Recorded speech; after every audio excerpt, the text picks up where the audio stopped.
Je viens d'en voir passer une. Claude Chirac qui tacle François Hollande. Vous l'aviez vu ça? Ouais, je l'avais vu. Il fallait peut-être le dire. Il n'est pas compréhensible. Voilà ce qu'elle dit, que le président Hollande ait choisi d'inscrire le nouveau Front Populaire en bas de son affiche électorale. Bien sûr. Pour moi, il n'est pas compréhensible qu'il ait fait programme commun avec un parti comme LFI qui, sur des sujets fondamentaux, a commis l'irréparable. Voilà ce que dit Claude Chirac, la fille de Jacques Chirac. Gauthier Lebray.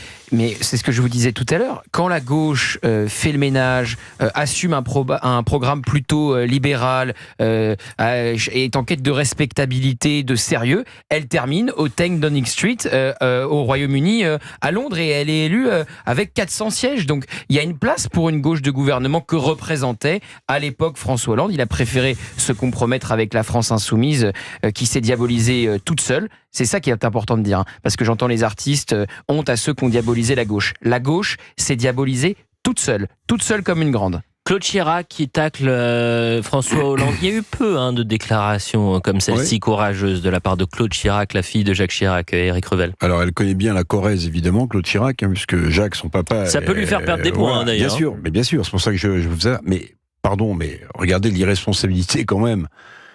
Hollande à l'étiquette Nouveau Front Populaire, qui soutient à partir de 2027 le retour de la retraite à 60 ans. François Hollande, président de la République, est tombé pratiquement sur ce sujet avec ses frondeurs. Non mais c'est absolument n'importe quoi. C'est-à-dire que pour être élu et pour peser peut-être dans la recomposition du Parti Socialiste, l'ancien chef de l'État est prêt à tout. Voilà.